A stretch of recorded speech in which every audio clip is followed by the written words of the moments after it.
I thought that the Dallas Cowboys got quite better over the weekend. I know that they're facing some possible departures, including Jason Witten's, as he is being courted by ESPN to do Monday Night Football, a program that is still mute and substitute with Kevin Harlan and Kurt Warner when they're calling the game on Westwood One Radio. But we have to wait and see, especially if the money and the cost benefit situation works better for him with the Cowboys as opposed to the broadcast booth.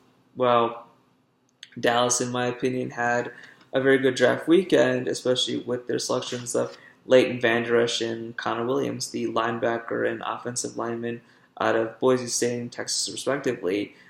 Each of them have their own set of injury issues. Vander Esch missed significant playing time in his second year at Boise State. He only played 6 games, but he can cover tight ends and rush the passer and be lined up all along the front, all along the linebacker area, whether it be in a 4-man linebacker core or a 3-man linebacker core in a 3-4 and a 4-3. He is a former high school track and field and basketball player, in addition to being a football player too. Connor Williams is a guy who had a great 2016 campaign, but with injuries and poor play in 2017, his stock got hindered. I'm not a big fan of the pick, especially with the changes at the offensive line coach from Bill Callahan to Frank Pollock to now Paul Alexander, who I thought did a good job with players like Andrew Whitworth and Kevin Zeitler in Cincinnati with the Bengals.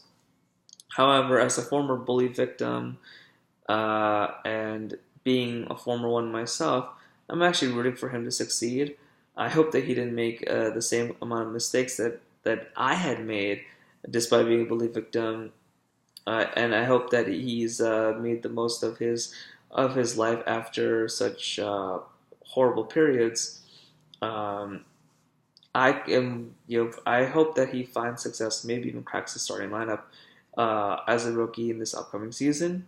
Other picks that I like that the Cowboys have made are at wide receiver, specifically Michael Gallup, a guy who I thought was an incredibly talented route runner at Colorado State. Route running is actually not considered a big priority for colleges, considering the rules that actually are advantageous for offenses, considering the poor defenses that they play against. Maybe unless if it's a conference like the SEC or Big Ten, but as a former basketball player, track and field, and baseball player, in addition to being a football player, it's possible that the Cowboys got a top 100 gem. Lastly, Cedric Wilson Jr., the son of the former NFL veteran Cedric Wilson, who had played for the 49ers and even won a ring with the Pittsburgh Steelers back in 2005.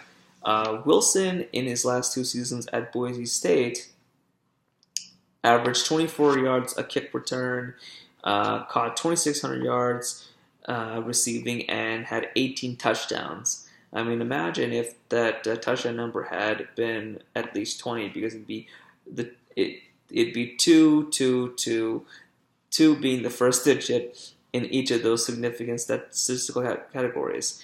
At the end of the day, the Cowboys get a B from me.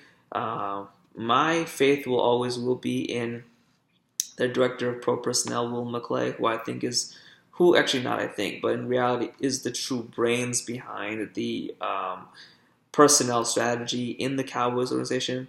Not that crazy old man who is so desperate in trying to take away Jimmy Johnson's credit.